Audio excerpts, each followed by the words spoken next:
गौतम बुद्ध का एक बहुत बड़ा अनुयायी था जिसका नाम था अनाथ पिंडक।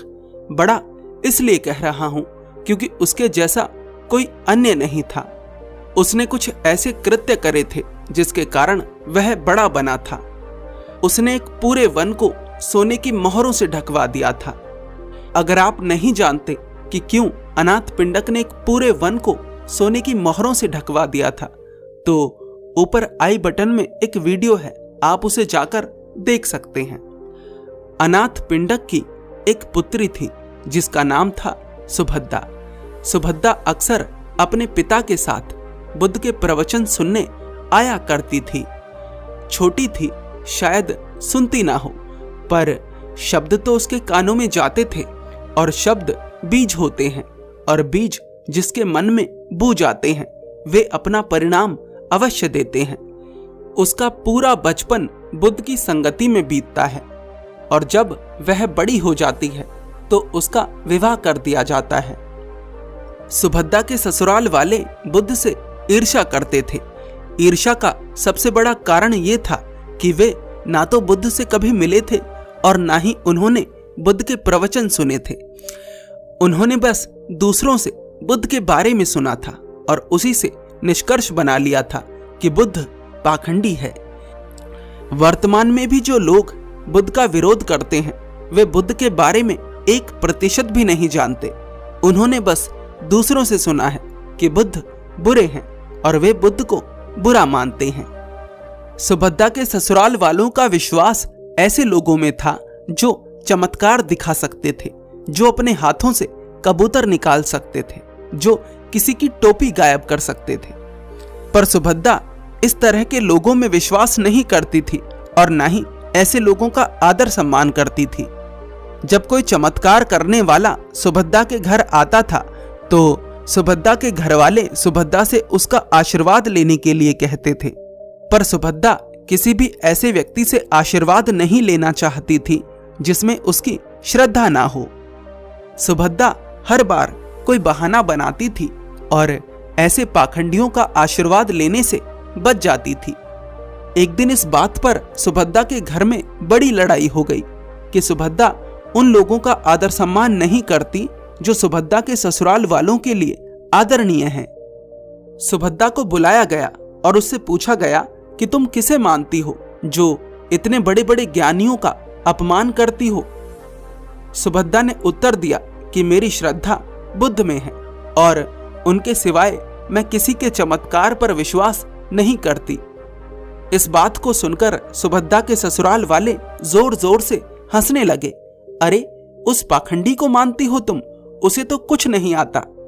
सुभद्दा के ससुराल वाले सुभद्दा से कहते हैं, हम जिन गुरुओं को मानते हैं इन्हें तो चमत्कार आता है, ये तो रिद्धियां सिद्धियां जानते हैं, पर तुम्हारे बुद्ध को क्या आता है? केवल बोलना। अरे, केवल बखान करने से कोई ज्ञानी नहीं बनता, कुछ कृत्य भी करने होते हैं। आखिर क्या खासियत है उस बुद्ध में जो तुम उसमें श्रद्धा रखती हो?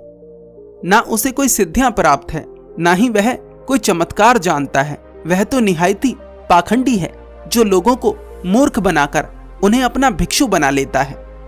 बुद्ध के बारे में अपशब्द सुनकर सुभद्दा रोने लगती है और अपने ससुराल वालों से विनती करती है कि वे बुद्ध के बारे में अपशब्द ना कहें। सुभद्दा के ससुराल वाले कहते हैं कि अगर इतना ही ज्ञानी है तुम्हारा बुद्ध तो साबित करो, और अगर साबित ना कर पाई तो गालियां ही मिलेंगी। सुभद्दा के घर में जूही के पुष्प लगे थे। सुभद्दा जाती है और जूही के पुष्प तोड़कर अपने हाथों में भर लेती है और आंखें बंद कर कर कहती है, बुद्ध, मैं सुभद्दा, मुझे भूले तो नहीं होना। मैं आपको अपने घर भोजन के लिए आमंत्रित करती हूँ। सुभद्दा की आंखों से आंसू बह रहे थे, उसके हाथों में पुष्प थे, उसके आंसू उन पुष्प पर गिर रहे थे। सुभद्दा उन पुष्प को हवा में उछालती है और कहती है कि मेरा आमंत्रण स्वीकार करें बुद्ध, मेरा आमंत्रण स्वीकार करें। पुष्प हवा में उछलकर जमीन पर गिर जाते हैं। सुभद्दा के ससुराल वाले हंसने लगते हैं। अरे, पुष्प तो पहुंचे नहीं, संदेश क्या पहुंचेगा? कहा जाता है कि उस समय बुद्ध प्रवचन दे रहे थे। बुद्ध बोलते बोलते अचानक रुक जाते हैं और अपने भिक्षुओं से पूछते हैं, प्रिय भिक्षुओं, क्या तुम्हें जूही के पुष्पों की खुशबू आ रही है?